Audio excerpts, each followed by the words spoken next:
Les psaumes. Le cœur à cœur entre Dieu et les humains. Une étude sous la direction de Dragoslava Santrak est présentée dans L'aventure dans la parole avec Henrietta et Ronnie. avec la contribution musicale de Robert G. Nous sommes enchantés de vous souhaiter la bienvenue et de vous retrouver en vous accueillant sur votre chaîne pour une nouvelle réflexion cette semaine. Que Jésus-Christ soit notre victoire. Que le Saint-Esprit nous instruise et nous rende forts, alors que nous nous arrêtons sur le livre des psaumes.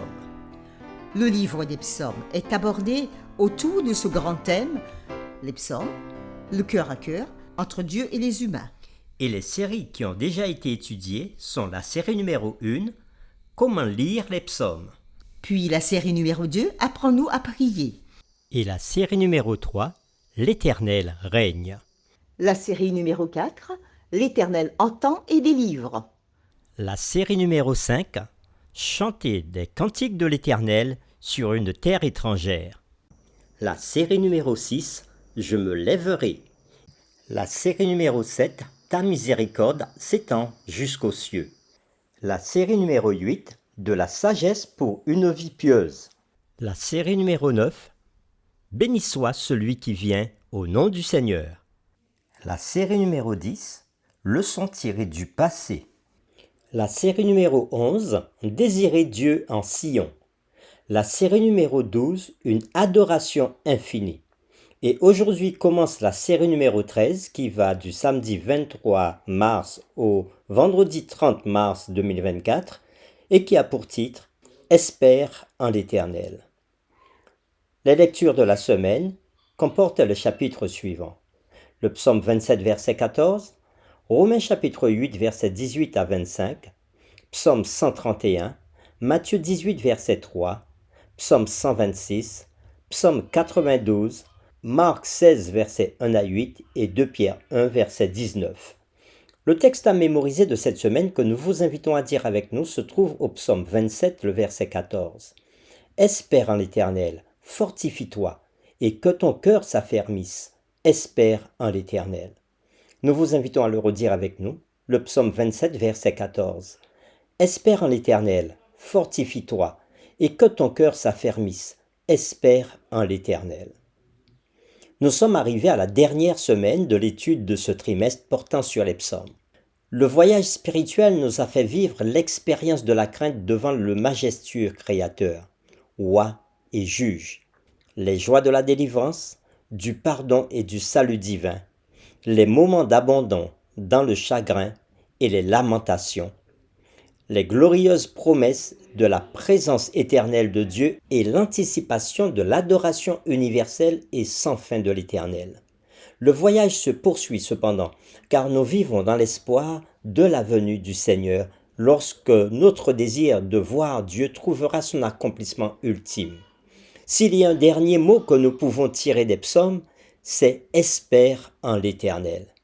Espérer en l'Éternel n'est pas une attente oisive et désespérée. Au contraire, c'est un acte plein de confiance et de foi, une confiance et une foi qui se révèlent dans l'action.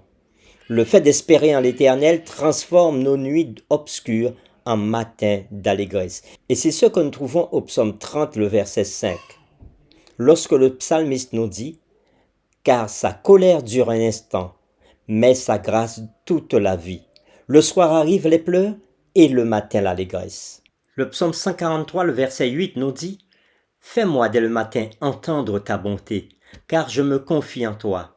Fais-moi connaître le chemin où je dois marcher, car j'élève à toi mon âme. » Ces versets fortifient nos cœurs en renouvelant l'espoir et la paix, nous motivent à travailler plus dur et à rapporter des gerbes de la récolte abondante des champs missionnaires du Seigneur, tel que nous le trouvons au psaume 126, verset 6.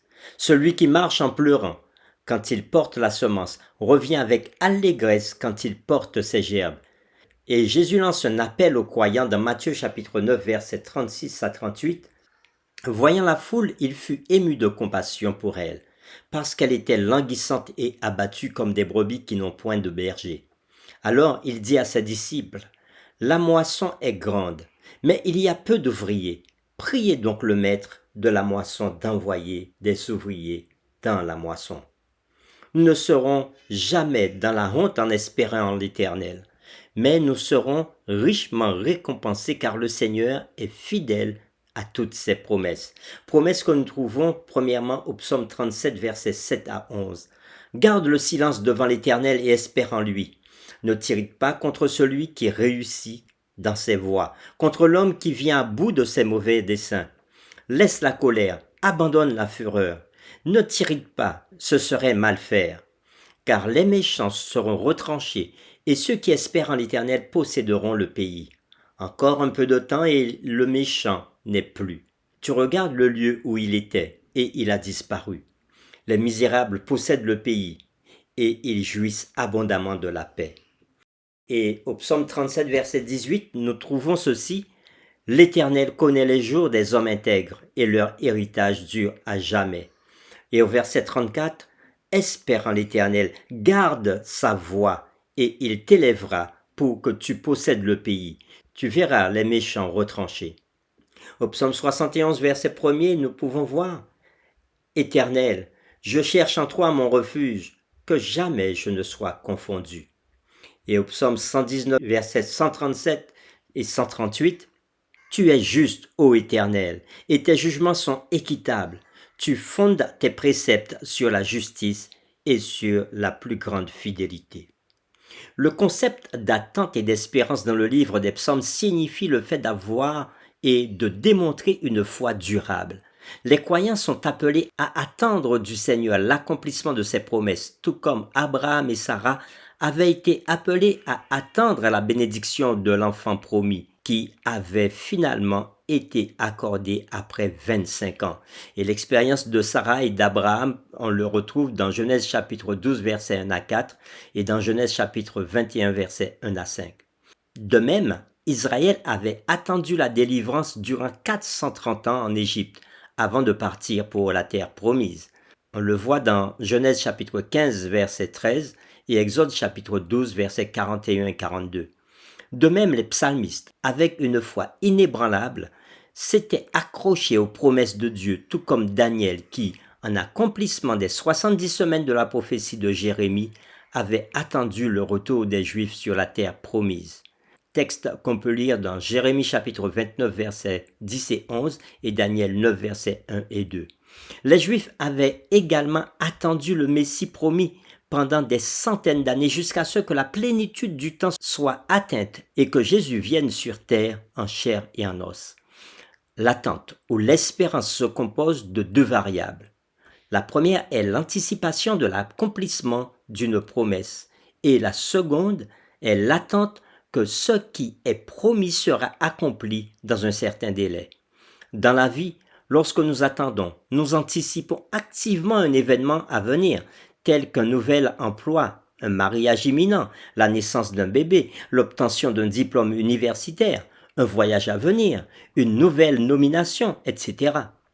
Un laps de temps doit s'écouler entre l'anticipation de l'événement lui-même et son accomplissement. Il en va de même pour les promesses de Dieu dans notre vie quotidienne, ainsi que pour l'accomplissement ultime des grands événements du plan de la rédemption. C'est ce que nous verrons ensemble durant toute cette semaine. Et les questions qui seront derrière toutes les réflexions sont les suivantes. Comment les psaumes peuvent être pour les chrétiens une source de promesses qui les aide à demeurer fermes dans leur espérance? La deuxième, comment le sabbat peut-il être une ressource pour ceux qui attendent le retour de Jésus? Et c'est avec les séquences suivantes que nous le ferons. Le dimanche 24 mars, l'appel à espérer. Le lundi 25 mars, la paix de l'enfant sevré. Le mardi 26 mars, ramener des gerbes. Le mercredi 27 mars, dans l'attente du repos du sabbat de Dieu. Le jeudi 28 mars, la joie vient le matin. Et le vendredi 29 mars, comme nous avons l'habitude de faire, nous ferons le résumé, nous poursuivrons avec des réflexions avancées. Cette semaine, nous approfondirons toutes ces séquences. Que Dieu nous éclaire alors que nous partageons l'étude de cette nouvelle semaine. Que le livre des psaumes nous fortifie encore et nous éclaire durant toute cette semaine dans l'attente de notre Seigneur et Sauveur Jésus-Christ. Nous vous invitons à prier avec nous. Seigneur Dieu de grâce et de bonté, Tu nous permets de vivre une nouvelle semaine et nous t'en remercions. Nous te disons aussi merci pour ta grande bonté envers nous et pour toutes les belles promesses que tu nous fais dans le livre des psaumes. En terminant cette étude sur les psaumes cette semaine, aide-nous à voir la bonne nouvelle du salut en Jésus. Aide-nous à contempler ta grandeur infinie qui se manifeste dans l'étude de ces différents passages de ta parole. Et aide-nous à nous fortifier dans tes promesses et surtout dans celle de la seconde venue de notre Seigneur et Sauveur Jésus-Christ qui revient bientôt. C'est en son nom que nous te prions. Amen.